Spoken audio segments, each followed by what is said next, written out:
Sore ini kami boleh menyembah Engkau di dalam roh dan kebenaran.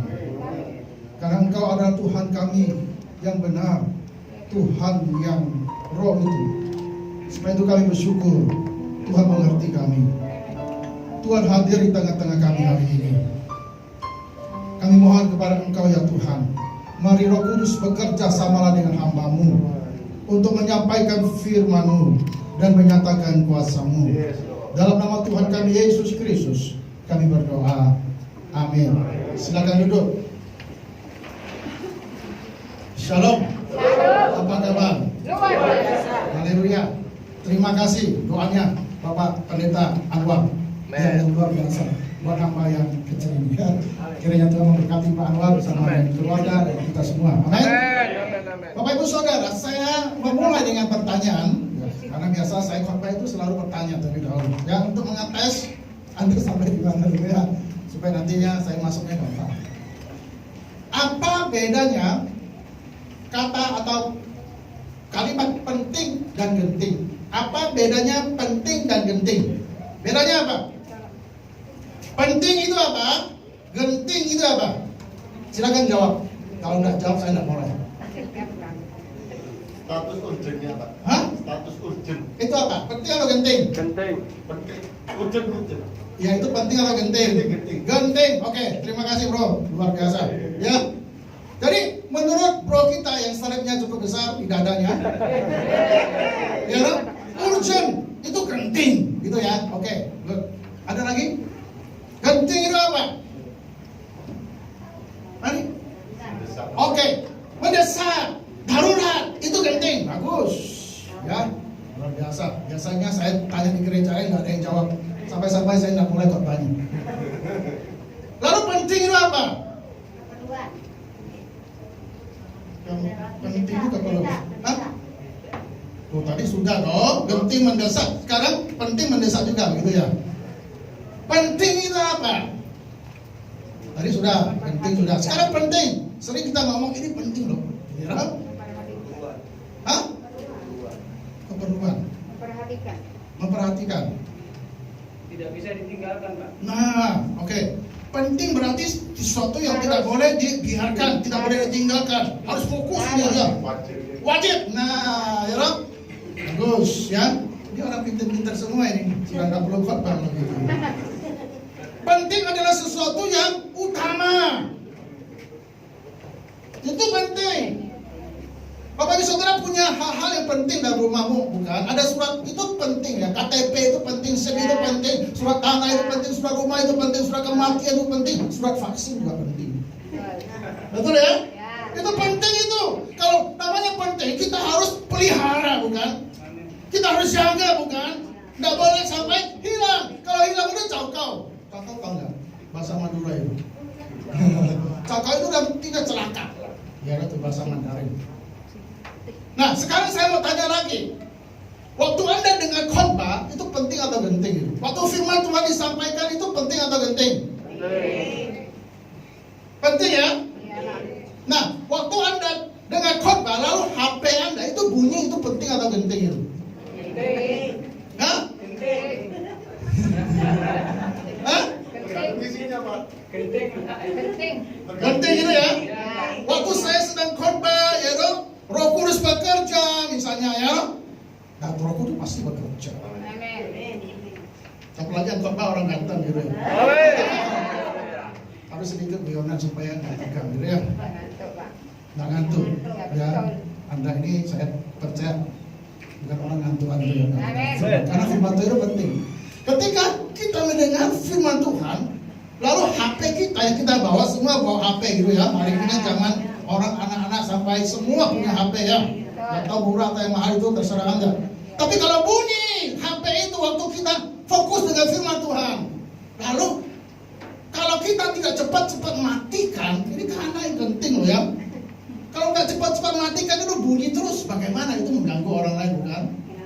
Nah sebab itu HP itu ya yang kita bawa waktu dengan firman Tuhan bunyi itu adalah genting. Sebab itu sebelum dengan firman Tuhan semua matikan HP, kecuali yang foto saya.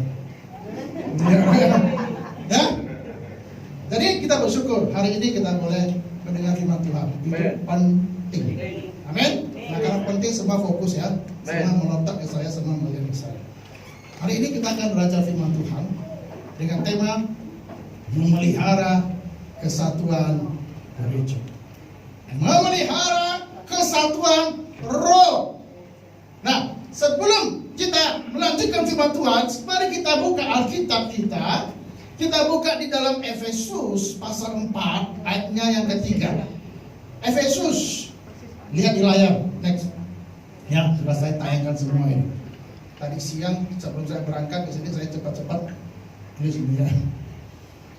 Efesus pasal 4 ayat 3 kita baca bersama-sama ya. Baca bersama-sama. Yang pakai masker ataupun tidak pakai masker baca semua ya. Yang penting punya mulut, ya kan? Nggak punya mulut nggak usah baca. Kita baca bersama-sama. 1, 2, 3. Dan berusaha memelihara kesatuan roh oleh ikatan damai sejahtera. Saya ulangi lagi, perhatikan kalimat ini. Kalimat yang begitu penting yang ditulis oleh Paulus kepada jemaat Efesus, juga kepada kita jemaat hari ini. Nah, kita perhatikan, dikatakan demikian. Dan berusaha memelihara kesatuan roh oleh ikatan damai sejahtera. Nah, saudara-saudaraku, kalimat ini singkat sekali. Dan saya percaya kita sudah langsung nyantol, sudah hafal begitu luar biasa. Nah, sebelum saya menerangkan teks ini, kemarin saya mau bertanya lagi. Kalau Anda ditanya hari ini, apakah persoalan terbesar yang dihadapi oleh gereja saudara? Nah, saya bilang ini yang hadir banyak pengurus, ya kan? Hamba Tuhan juga ada, mahasiswa teologi juga ada. Nah, persoalan apa yang terbesar yang dihadapi gereja Anda hari ini? Lebih luas lagi, apa yang dihadapi, masalah apa yang dihadapi oleh gereja GGP seluruh dunia? Mungkin ya, saya tidak tahu apakah sudah ke seluruh dunia GGP itu ya. Tapi Pentakosta itu seluruh dunia ya. Gereja terbesar di dunia itu Pentakosta. Kalau hamba Tuhannya rapat, minimal 1.000 orang. Saya karena kenal GPDI, saya dekat sekali ya sama pimpinannya. Jadi persoalan apa yang dihadapi gereja hari ini? Saya percaya gereja punya persoalan, punya masalah, karena gereja itu terdiri dari manusia yang selalu bersalah. Siapa di antara kita yang tidak pernah bersalah dalam hal berpikir, dalam bicara, dalam bertindak, dalam melakukan apapun juga? Kita semua orang bersalah. Kita ini pabriknya, gudangnya bermasalah ya. Nah, sekarang masalahnya apa yang dihadapi oleh gerejamu? Saya beritahu. Yang pertama, walaupun saya nggak di GGP. Next, masalah dana Pak. Men. Kok tahu Pak? Iya, masalah uang Pak. Loh, kok tahu Pak? Ya memang saya tahu karena saya hamba Tuhan. Ada rohnya Tuhan. Amin. Masalah terbesar yang dihadapi orang mungkin akan berkata, money, Chen. Coba kalau nggak ada uang, siapa yang bayar baterai tadi itu yang rusak itu? Siapa yang bayar ini AC? Ada AC-nya? Siapa yang bayar biaya operasional gereja, pelayanan, ministry? Siapa yang bayar? Tadi puji Tuhan dapat kaucap-kautiau 99 juta, betul? Saya dapat lebih banyak hari ini. Tapi bukan saya mikir itu. Saya belum kasih tahu Bapak itu saudara-saudaraku, masalah keuangan. Kalau nggak ada uang semua nggak bisa jalan loh. Betul nggak? Mau tembus orang tadi ya, mau tembus cewek itu nggak ada uang, setengah mati sebulan nggak ketemu uangnya. Bapak itu nggak cari saya beres. Cari Tuhan maksud saya. Ini hanya sedikit intermezzo. Jangan tersinggung ya. Ini sekedar intermezzo dalam khotbah. Nah, uang itu penting. Sebab itu gereja ini punya persembahan nggak? Punya. Coba kalau nggak ada persembahan, bingung ini bapak yang satu ini. Teriak-teriak di mimbar, tapi gimana nanti bayar ini bayar itu, pusing loh. Gembala pusing, pengurus pusing loh. Uang itu penting. Sebab itu uang menjadi persoalan, menjadi masalah bagi gereja-gereja hari ini. Saya pernah khotbah di Manado, ya di Manembo. Saya pernah ngajar di sana 2 minggu. Setiap hari itu khotbah, dari tiap malam itu khotbah. Udah ngajar jam 8 pagi, selesai jam 8 malam. Kaki ini sudah mempatah, pulang minta dipijit. Malamnya itu masih pelayanan. Minggunya itu sudah pelayanan juga. Ada satu gereja itu kecil di desa, tapi kotak persembahannya itu ada 7. Di sini berapa? Ayo jujur. Di sini berapa persembahannya? 2 ya. Tadi saya kecelik cuma 1, saya lupa 2 ternyata hari ini. Nanti hari ini juga 2 ya. Biasanya saya baik kasih 2 kan, 2 kali. 1 kali aja ya, yang lain biarin nanti. Bapak Ibu saudara-saudaraku, gereja butuh dana, gereja butuh uang, tambah uang. Gak bisa jalan semua, oleh sebab itu marilah dengan berkat yang Tuhan berikan bagi kita berupa materi, berupa uang, kita persembahkan bagi pekerjaan Tuhan di gereja kita. Amin. Kita memberikan perpuluhan kita kepada Tuhan, kita memberikan persembahan syukur kita kepada Tuhan. Karena apa? Karena memang gereja bisa hidup, bisa jalan kalau punya uang. Nah ini persoalan yang terjadi di gereja hari ini. Tapi kalau gereja kaya-kaya, biasa-biasa saja, tapi tetap butuh uang. Ada gereja yang besar, butuh uang banyak sekali. Tapi ada orang-orang di sana yang mengasihi Tuhan, diselesaikan dalam waktu tempo 1 hari. Ya, gereja saya juga malah pergumulan yang cukup berat ya. Ya Pak Susilo tahu ya. Kita butuh uang banyak. Masa pandemi, gereja kita pasang videotron, bukan LCD lagi tapi videotron. Itu mahalnya minta ampun. Tapi kita bersyukur dalam waktu tempo 3 bulan jalan pasang. Anda juga bisa ya.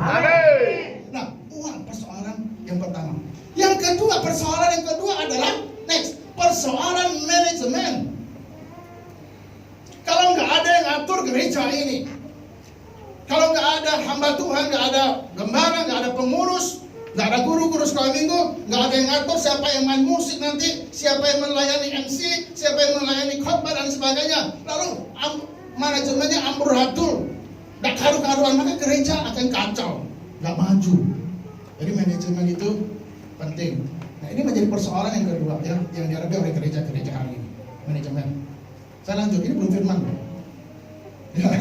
Yang ketiga, persoalan terbesar dalam gereja adalah pesan mimbar, message. Kalau Anda dengar khotbah di gereja, pengkhotbahnya nggak jelas ngomongnya apa, baca Alkitab itu masih bingung. Lalu pengkhotbahnya ngomongnya nggak mantap, nggak ada kuasa dalam khotbah. Kira-kira jemaat bisa bertumbuh nggak? Nggak bisa. Sebab itu saya percaya Anda senang kalau seorang hamba Tuhan di mimbar Anda, di gereja Anda, menyampaikan firman Tuhan dengan kuasa Tuhan. Amen. Dan firman Tuhan disampaikan itu mendarat di setiap hati saudara, dan saudara mengalami perubahan yang besar dari Tuhan. Itu penting, misi itu penting, pesan mimbar itu penting. Oleh sebab itu jangan main-main dengan mimbar gereja. Waktu ada khotbah, harus mempersiapkan dengan baik, dipelajari dengan baik kitab suci Anda, digali dengan baik, dengan teks-teks yang luar biasa kita lihat. Kalau bisa belajar bahasa-bahasa asli dan lain sebagainya, sehingga pesan firman Tuhan itu punya power. Amin. Nah ini masalah terbesar ya bagi gereja-gereja, mimbarnya, khotbahnya tidak menyampaikan firman Tuhan yang kuasa Tuhan. Berikut terakhir ini, masalah yang terakhir adalah masalah manusia, sumber daya manusia. Nah masalah yang penting dalam pertumbuhan gereja adalah man of God, manusia Allah. Kalau kita punya yang pertama money management, mindset firman Tuhan, lalu kalau nggak ada man of God-nya, manusia Allah yang melayani di gereja, maka gereja itu nggak akan tumbuh. Mungkin Anda punya uang banyak, manajemen Anda bisa memberi orang-orang pekerja-pekerja gereja yang hebat mengatur gereja, lalu Anda bisa mengundang pengkhotbah yang hebat menyampaikan firman Tuhan, tapi di gereja Anda nggak ada manusia Allah, man of God Allah, maka gereja Anda akan maju. Tapi persoalan yang terjadi hari ini adalah bahwa banyak gereja kekurangan SDM, manusia Allah yang melayani Tuhan. Nah ini persoalan. Ini 4M ini persoalan bagi gereja-gereja hari ini. Nah bagaimana kita bisa bertumbuh di dalam pertumbuhan gereja kita maju? Belum 4M ini. Kalau belum 4M nanti dicari 4M ini ya sampai dapat. Tapi saya ingin katakan 4M aja nggak cukup. Harus tambah sesuatu yang Alkitab catat kepada kita, yang kita baca hari ini adalah unity. 4M saja nggak cukup, tapi kita perlu unity atau kesatuan. Bukan hanya 4M, money, management of God itu yang kita butuhkan di gereja hari ini. Tapi yang kita butuhkan adalah unity, kesatuan. Kenapa? Karena Allah ingin gerejanya itu bersatu. Dan Tuhan tertarik pada kesatuan. Karena Tuhan tertarik kepada kesatuan, kita sebagai pengikut Tuhan, pengikut Kristus, kita juga harus tertarik pada kesatuan atau persatuan gereja. Dalam ayat 3 ini kita dipanggil untuk menjaga dan memelihara kesatuan gereja. Faktanya hari ini bahwa gereja tidak selalu bersatu. Ini persoalan. Gereja nggak selalu bersatu. Terlalu sering kita masing-masing memiliki program, agenda kita sendiri yang bersaing melawan kebaikan gereja. Teks ini adalah permohonan Paulus kepada jemaat di Efesus, juga permohonan kepada kita jemaat Tuhan hari ini, agar kita ini memelihara persatuan. Paulus berkata, perhatikan ayat firman Tuhan ini, berusaha memelihara kesatuan roh oleh ikatan damai sejahtera. Nah, saya mau mengajak kita memperhatikan kata-kata ini. Nah, perhatikan kata yang pertama adalah berusaha. Berusaha itu artinya apa, saudara? Artinya dengan seluruh kekuatan, berusaha dengan seluruh kekuatan, mengusahakan yang terbaik, memiliki keinginan yang kuat untuk memelihara kesatuan. Itu dalam bahasa Yunaninya kalau diterjemahkan seperti itu. Jadi perhatikan, ini adalah pekerjaan yang harus kita lakukan. Kita harus perjuangkan untuk memelihara semangat suci kita, agar kita memperhatikan secara terus-menerus akan kesatuan gereja ini. Jadi kita harus pelihara. Lalu yang kedua, kata memelihara. Perhatikan kata ini ya, dalam bahasa Yunani itu berarti berjaga-jaga dengan tujuan untuk melindungi. Nah, perhatikan bahwa kita tidak diminta untuk menciptakan kesatuan. Ya, perhatikan kalimat ini. Kita tidak diminta untuk menciptakan kesatuan, tapi kita diminta untuk menjaga dan memelihara kesatuan. Kenapa? Karena Allah telah menciptakan kesatuan itu bagi kita. Tugas kita ini hanya memelihara kesatuan itu. Kita sudah bersatu karena kita menjadi milik Kristus. Kita orang percaya, kita orang Kristen, kita anak-anak Tuhan. Ketika kita mengaku, kita percaya kepada Yesus, menerima Yesus sebagai Tuhan dan Juru Selamat. Artinya apa? Artinya kita itu sudah disatukan di dalam keluarga Allah. Saudara-saudaraku, kita ini keluarga. Ya, kita ini keluarga. Kita bersatu dan tugas kita memelihara. Lalu kita melihat Paulus menyebut kalimat lain dari sini adalah kesatuan roh. Salah satu frasa ini mengingatkan kita bahwa persatuan, perjanjian, landasan bersama di dalam gereja bukanlah produk dari upaya kita untuk membuat persatuan. Persatuan itu produknya Allah. Produk itu yang dilakukan oleh Allah menciptakan kesatuan bagi kita. Tugas kita hanya memelihara itu saja. Nah, bagaimana kita memelihara itu? Nanti kita akan lanjutkan terbaik. Nah, perhatikan kita harus memelihara apa? Saudara-saudaraku, kalimat berikutnya kita harus memelihara ikatan damai sejahtera. Kata ikatan ini mengacu pada sebuah jalinan ikatan atau yang mengikat bersama. Nah, kalau kita perhatikan dalam Alkitab bahasa Mandarin, ya, saya coba-coba untuk gali dalam bahasa Mandarin. Ya, Anda tinggal ikuti aja ya, nggak usah belajar Mandarin ya, ikuti aja. Kata ikat atau ikatan dalam bahasa Mandarin itu menggunakan kata cien. Ya, cien tulisannya agak sulit dulu. Ya, cien. Nah, cien di sini itu memiliki arti menjalin kedekatan. Nah, cien di sini itu juga bisa berarti kunci, yausu, ya, atau baut. Nah, bahasa Mandarinnya itu lebih lengkap. Cian ini pengertiannya lebih banyak daripada ikatan dalam bahasa Indonesia. Nah, ikatan ya ikatan aja, nggak ada punya pengertian lain. Tapi dalam bahasa Mandarin cian punya pengertian yang lebih luas. Selain ikatan itu sendiri, menjalin kesatuan itu sendiri, tapi juga bisa berarti kunci. Bisa juga berarti baut. Nah, dua kata benda ini sangat familiar dengan kita. Hari ini Anda punya kunci, bukan? Yang tadi Pak motor semua punya kunci, Pak mobil punya kunci. Ya, nggak Pak motor, nggak Pak mobil, Pak punya kunci juga, kunci rumah. Ya, kita semua tahu apa itu kunci. Nah, kunci adalah sesuatu yang penting sekali dalam kehidupan kita. Saudara, nanti pulang kalau nggak bawa kunci, motor Anda tidak akan nyala. Saudara lupa kunci, tertinggal di gereja, saudara nggak bisa pulang, buka pagar saudara, buka rumah saudara. Apa mau loncat? Loncat dari mana? Dari Hongkong. Nah, bisa, kita butuh kunci.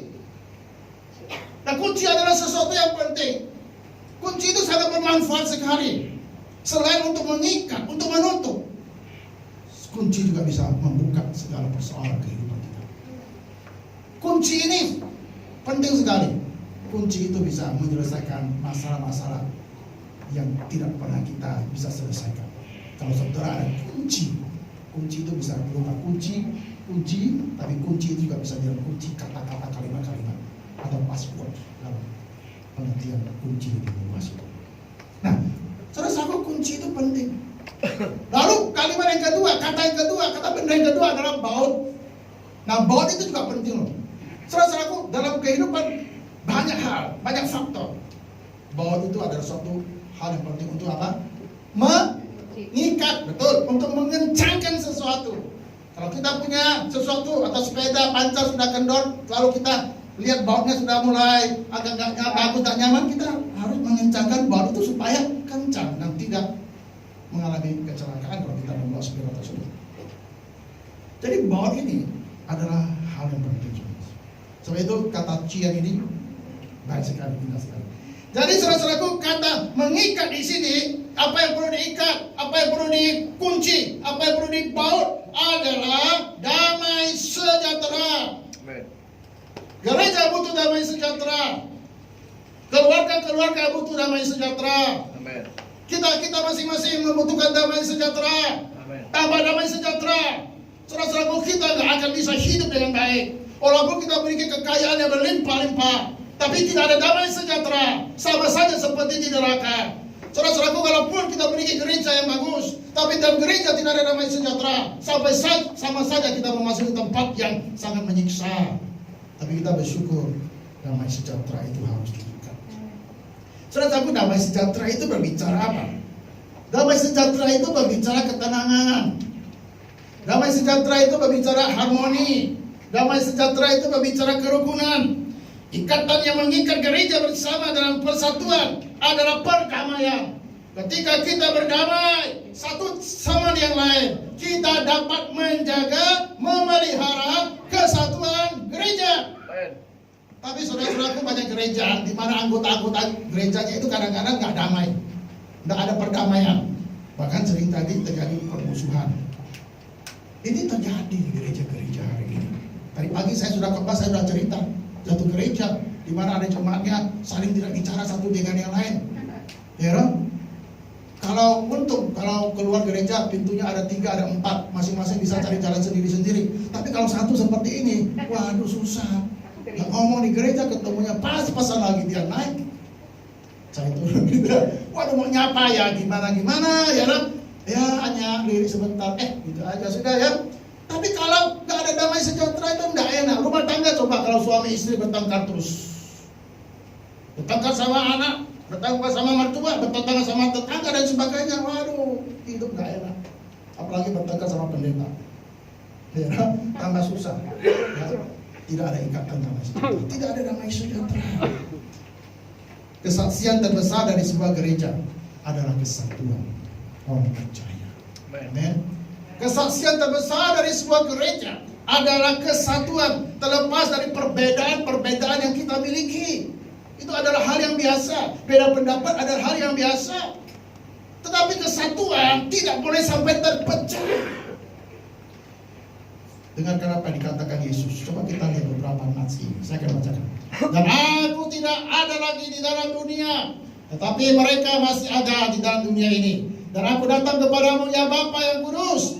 peliharalah mereka dalam namamu, yaitu namamu yang engkau berikan kepadaku, supaya mereka menjadi satu sama seperti kita. Next.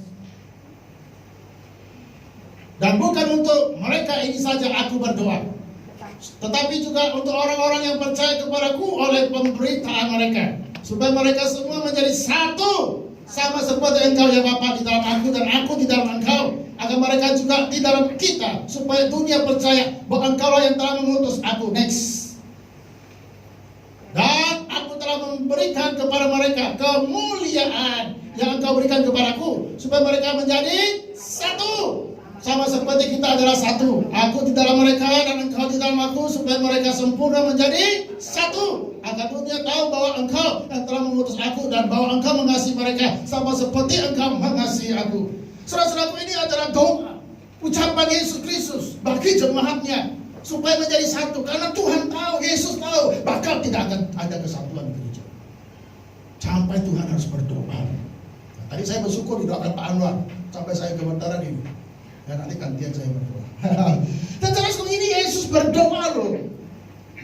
Ini bukan macam-macam sudah. Ini banyak macamnya sudah ya. Dia lihat tingkah lakunya orang Kristen yang nggak kena. Tapi di sini enggak, semua orang Kristen sih kena semua. Saya tahu ya, karena kepala sidangnya Pak Michael. Ya. Jadi kena semua, sehat semua, kuat semua, bersatu. Saudara-saudaraku, kita adalah kelompok orang yang beragam. Kita berbeda satu sama yang lain dalam segala hal.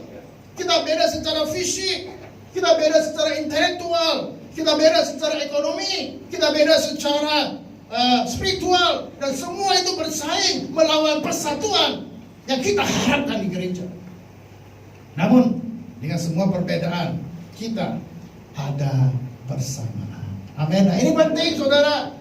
Walaupun kita beda, tetapi kita tetap satu. Ya, kalau Indonesia kan apa? Nah, Bhinneka Tunggal Ika. Ya, saya ingat kalau ngomong Bhinneka Tunggal Ika, saya ingat waktu ada di Guangzhou, di China. Ya, kita ada persekutuan doa, ya, PD Bhinneka Tunggal Ika. Saya sudah hadir beberapa kali ya. Ya, walaupun beda tetap satu, ya. Sampai di Cina baru ngomong begitu. Ya, cuma di Indonesia, you itu ya, ada satu lagi itu ya. Ya. Nah, Bapak Ibu saudara-saudaraku yang dikasih dalam Tuhan Yesus Kristus, kita ini beda, banyak perbedaan, tetapi kita juga punya kesamaan. Nah, ketika kita datang kepada Yesus, Roh Kudus tinggal di dalam hati kita. Amin. Roh Kudus tinggal di dalam hati kita. Roh Kudus tinggal di hati kita. Ketika kita percaya Yesus, Roh Kudus langsung masuk dalam hati kita. Jadi kita nggak perlu doa lagi, datanglah Roh Kudus. Nggak perlu, Roh Kudus sudah di hatimu. Gak perlu doa lagi, waduh Roh Kudus hadirlah. Roh Kudus sudah hadir. Ketika kita percaya kepada Dia, karena ini firman Tuhan, jelas dikatakan kalau sudah percaya, bukan 1 Korintus, ya. Jadi saya khotbah itu ada datanya ya, nggak sembarang mau. 1 Korintus pasal 12 ayat 13, firman Tuhan berkata demikian. Sebab dalam satu roh kita semua, baik orang Yahudi maupun Yunani, baik budak maupun orang merdeka, telah dibaptis menjadi satu tubuh. Perhatikan. Dan kita semua diberi minum dari satu roh. Dan kepada kita semua telah diberikan roh yang sama. Semua gereja memiliki roh yang sama. Di sini ada Roh Kudusnya, gereja lain juga ada Roh Kudusnya. Amin. Jangan berpikir sana ada Roh Kudus, jadi kok nggak ada Roh Kudus ya. Firman Tuhan yang kebenaran. Coba kita lihat Roma 8 ayat 9. Nah, ya. Tetapi kamu tidak hidup dalam daging, melainkan dalam roh. Jika memang roh Allah diam di dalam kamu, tapi jika orang tidak memiliki roh Kristus, ia bukan milik Kristus. Saudara-saudaraku, ketika Dia ada di dalam saudara dan saya, Dia dapat menyebabkan kita bergerak untuk melewati perbedaan kita, untuk berjalan bersama dalam kesatuan bagi kemuliaan Tuhan. Ketika kita bertengkar, ketika kita berperang satu sama dengan yang lain, kita telah kehilangan kesaksian kita di dunia ini. Ketika kita keluar dari persatuan kita mengatakan kepada mereka bahwa kita tidak berbeda dengan mereka. Mereka di sini ada orang-orang yang belum mengenal Tuhan. Saudara-saudaraku, selama berabad-abad di dunia ini, Orang berusaha untuk merumuskan perjanjian, mengadakan perjanjian, mengadakan konferensi, menandatangani perjanjian dalam upaya untuk membawa perdamaian. Tetapi kenapa perjanjian yang sudah ditandatangani dan banyak mengalami kegagalan? Kenapa ya? Kenapa ya? Kenapa kok bisa gagal? Kenapa kok bisa gagal? Karena tidak ada damai sejahtera di tengah mereka. Bagi orang-orang fasik tidak ada damai sejahtera, kata firman Tuhan. Yesaya 48 ayat 22. Nah, saudara-saudaraku, dunia tidak dapat menemukan perdamaian. Dunia tidak memiliki dasar untuk berdamai. Kita berbeda. Kita berbeda, kenapa? Karena Roh Allah ada di dalam kita, di dalam diri orang percaya yang sejati. Roh Kudus akan membimbing kita, Roh Kudus akan menuntun kita, Roh Kudus akan mengarahkan kita dan menyebabkan kita menghasilkan buah roh. Ini pekerjaan Roh Kudus dalam diri kita. Galatia 5 ayat 22-23 yang selalu mengarahkan pada perdamaian di dalam gereja. Ketika kita berjalan dalam damai yang telah diberikan melalui Roh, yaitu Roh Allah yang tinggal dalam kita, kita bisa memuliakan Tuhan Yesus dan menunjukkan kepada dunia bahwa ada sesuatu yang berbeda dengan orang-orang yang belum mengenal Tuhan. Kalau kita jadi orang Kristen pulang dari tempat ini nggak ada perbedaan sama sekali, sudah dikhotbahin sampai pendetanya, aduh gimana ya, sekarang pendeta sudah diundang, dikhotbahin nggak berubah-berubah. Waduh, siapa yang salah ya? Hah? Biasanya disalahkan setan, pekerjaan setan, ya dong? Apa-apa setan disalahin. Begitu kan gampang ya, ya dong? Nggak menyalahin diri sendiri. Orang yang paling susah, paling malang di dunia ini adalah orang yang nggak mengaku kesalahannya, nggak mengaku kekurangannya. Itu paling celaka ya. Ada satu guyonan ya, orang yang paling susah di dunia ini siapa Pak? Orang yang lahirnya di Balikpapan, lahirnya di Balikpapan, tinggalnya di Malang, kota Malang, matinya itu di Palu, Sulawesi Tengah. Kasihan sakno, ya dong? Ya dong? Bukan itu maksud saya. Maksud saya adalah saudara yang sudah salah nggak ngaku salah, yang sudah elek nggak ngaku elek. Malah nggak salahin suami, salahin istri, salahin anak-anak, salahin pendeta. Lebih celaka lagi salahin Tuhan. Tuhan masalah. Ngamu sama Tuhan, nggak mau ke gereja lagi. Banyak orang seperti itu. Bukan Anda ya, di tempat lain saya cerita. Ya, saudara-saudaraku, berjalan dalam kesatuan dan persatuan tidak berarti kita harus memiliki ide yang sama tentang masalah yang sama. Kita mungkin memiliki perbedaan pendapat, sah-sah saja. Itu adalah sehat, itu adalah baik. Perlu ada keragaman pemikiran, bukan totalisme intelektual atau spiritual yang menentukan. Intelektual menentukan atau spiritual yang menentukan apa yang setiap boleh orang pikirkan dan lakukan. Bukan itu, atau yang dia yakini, bukan itu. Saudara-saudaraku, berjalan dalam persatuan tidak berarti bahwa kita akan selalu percaya sama persis tentang semua masalah, setiap masalah. Berjalan dalam persatuan tidak berarti bahwa kita kehilangan individualisme kita ketika kita diselamatkan. Berjalan dalam persatuan berarti apa? Sudah berarti bahwa kita ditandai oleh tujuan yang sama, yang dipimpin oleh juru selamat, oleh Tuhan yang sama. Berjalan dalam persatuan berarti bahwa ketika Tuhan memberikan kita petunjuk yang jelas, kita mengesampingkan pendapat pribadi kita dan berjalan bersama untuk kebaikan Injil, untuk kemuliaan Tuhan. Berjalan dalam persatuan berarti bahwa persatuan gereja lebih penting daripada kepentingan diri sendiri. Itu berarti persatuan gereja selalu mendahului agenda pribadi kita. Nah, ini benar-benar berarti bahwa kesatuan gereja muncul sebelum perasaan kita. Ya, kita tidak boleh mengambil keputusan di dalam gereja berdasarkan keputusan atau kemauan saya atau perasaan saya. Ketika orang dunia melihat kita bertengkar, ketika orang dunia melihat kita berselisih, maka kita tidak dapat memberitakan Injil. Ketika kita tidak akan menjangkau mereka, karena kita seringkali melakukan hal yang jelek, melakukan pertengkaran dan peperangan. Tetapi ketika kita melihat kita berjalan dalam kesatuan, seperti yang dimanifestasikan dalam satu kerendahan hati yang sejati, kelemah lembutan satu sama yang lain, ketekunan yang sabar terhadap orang lain, dan toleransi yang penuh kasih dalam segala perbedaan kita, itu akan bermanfaat menjangkau orang-orang dunia daripada program-program gereja yang baik sekali, yang luar biasa, yang memakan biaya yang cukup banyak, tapi semuanya itu sia-sia karena kita menemukan diri kita tidak bersatu di dalam Tuhan. Nah, saudara-saudaraku, John Calvin pernah berkata demikian, alat utama iblis untuk menghancurkan gereja adalah perpecahan. Ini cara iblis bekerja. Bagaimana iblis menghancurkan gereja? Yang pertama, dia menghancurkan keluarga-keluarga orang Kristen. Keluarga-keluarga Kristen pecah, gereja pecah, bangsa menjadi amburadul, bangsa menjadi pecah. Nah, saudara-saudaraku, ini yang harus kita perhatikan. Saudara-saudaraku, adalah salah bagi kita untuk membiarkan pendapat dan preferensi pribadi kita mendorong perbedaan di antara kita. Adalah salah bagi saya untuk berpegang teguh pada pandangan saya dan hak saya bahwa saya akan merusak gereja ini.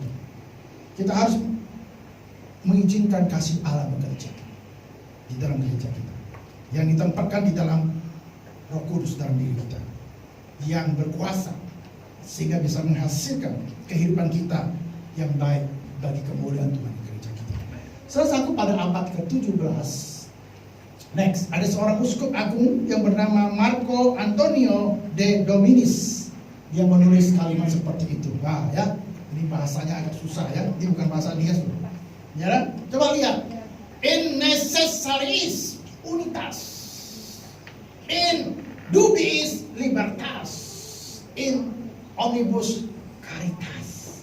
Nah, secara harafiah artinya seperti ini: bersatu, unitas, dalam hal-hal penting atau utama, bebas, libertas dalam hal-hal yang tidak utama, dan cinta atau caritas dalam semua hal.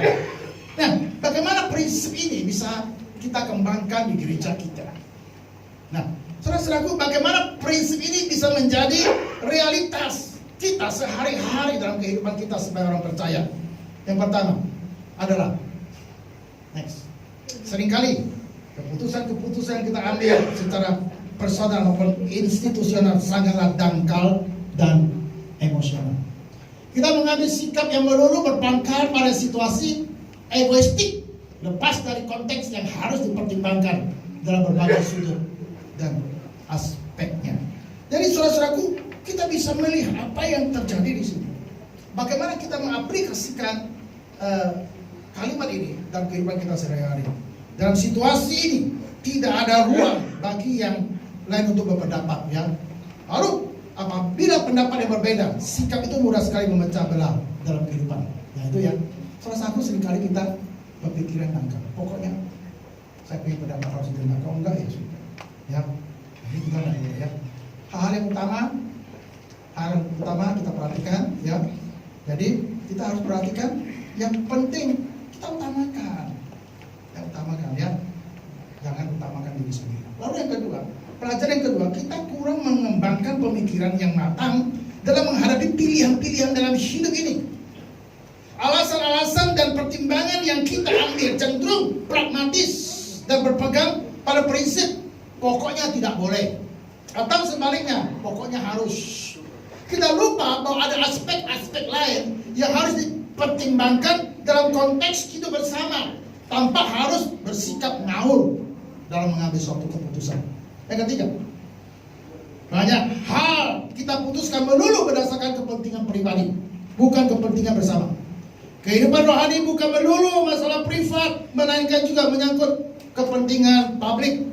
Oleh sebab itu, tidak usah ngotot. Bersatulah dalam hal-hal yang penting. Bersikaplah merdeka dalam hal yang tidak utama. Utamakanlah cinta dalam semua hal itu. Nah, saudara-saudaraku, sebagai satu kesimpulan, sebagai sebuah gereja, kita telah melihat banyak perpecahan terjadi di gereja-gereja. Saya nggak tahu ya pengalaman itu apakah ada alami, saya nggak tahu ya. Tapi banyak gereja yang pecah. Banyak orang sudah pergi dari gereja tersebut. Tapi juga ada yang tidak pergi-pergi. Bukan berdoa supaya dia pergi juga, ya, karena dia cinta juga, dia sudah nggak usah pergi-pergi. Banyak orang yang siap-siap pergi dari gereja, ya, karena nggak suka ini, nggak suka itu, ya itu nggak boleh, ya. Nanti dia pergi ke sana jadi anggota di sana lagi, bingung yang di sini. Waktu mati bingung, waktu mau nikah bingung, ya, karena yang diurus saya satu orang, yang mengurus banyak orang, ya. Siapa yang mengurus, ya? Biasanya saya kasih yang sudah mati yang mengurus. Nah, saudara-saudaraku, jika kita masih tetap di sini, puji Tuhan, Roh Kudus hidup di dalam saudara dan saya. Jika kita membiarkan Dia mengisi kita dengan hadirat dan kuasanya, Dia akan membawa kita ke tempat kesatuan yang mutlak untuk kemuliaan Allah. Ketika Dia melakukannya, kita akan melihat Tuhan bekerja di sini dengan cara yang tidak pernah kita bayangkan. Jadi Tuhan inginkan kita bersatu. Nah, kesatuan itu adalah hal yang penting. Nah, saudara-saudaraku, kita perlu berkumpul sebagai gereja dan minta Tuhan untuk mengampuni dosa-dosa kita. Saudara-saudaraku, kita dalam menciptakan perpecahan di masa lalu, kita harus minta Tuhan mengampuni.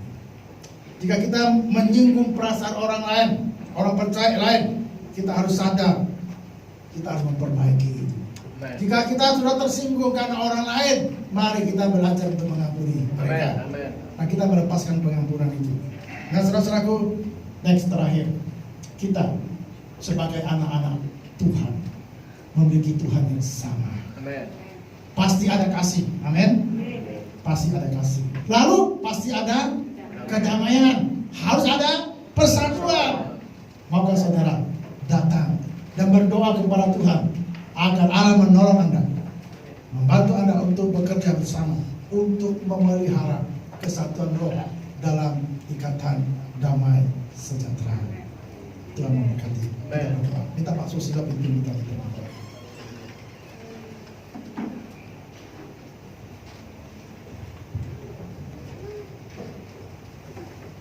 Mari kita berdoa. Tuhan, kami mengucap syukur untuk kebenaran firman Tuhan yang telah diuraikan oleh hamba-Mu pada sore hari ini. Tuhan, terima kasih kiranya firman Tuhan ini tidak berlalu dengan sia-sia. Firman Tuhan boleh menjadi rema bagi setiap kami yang mendengar, ya Tuhan. Sehingga firman Tuhan ini boleh sungguh-sungguh nyata di dalam kehidupan gereja di tempat ini, Tuhan. Gereja-Mu di tempat ini boleh sungguh-sungguh memiliki ikatan damai sejahtera, satu dengan yang lain, saling memelihara kesatuan, sehingga nama Tuhan boleh dimuliakan. Ya Tuhan, kami berdoa, kiranya Tuhan sendiri yang akan menolong, Tuhan sendiri yang akan memberkati gereja Tuhan di tempat ini, sehingga gereja ini makin hari makin maju, dan semuanya itu untuk hormat dan kemuliaan bagi nama Tuhan. Terima kasih ya Tuhan. Berkati untuk para hamba Tuhan, berkati untuk para pengurus gereja Tuhan di tempat ini, berkati untuk seluruh jemaat Tuhan, sehingga semua boleh bergandeng tangan memiliki kesatuan satu dengan yang lain, karena kami memiliki Tuhan yang sama, yaitu Tuhan Yesus Kristus. Kami memiliki roh yang sama, yaitu roh Kristus, yang senantiasa memelihara ikatan damai sejahtera di tengah-tengah kami, gereja Tuhan di tempat ini. Terima kasih Tuhan untuk hamba-Mu yang sudah membentangkan kebenaran firman-Mu. Tuhan terus berkati dan pakai hamba-Mu untuk menjadi alat Tuhan dimanapun Tuhan percayakan. Ini menjadi doa kami yang kami naikkan hanya di dalam satu pribadi, Tuhan Yesus Kristus Sang Firman yang hidup, kami berdoa. Amin.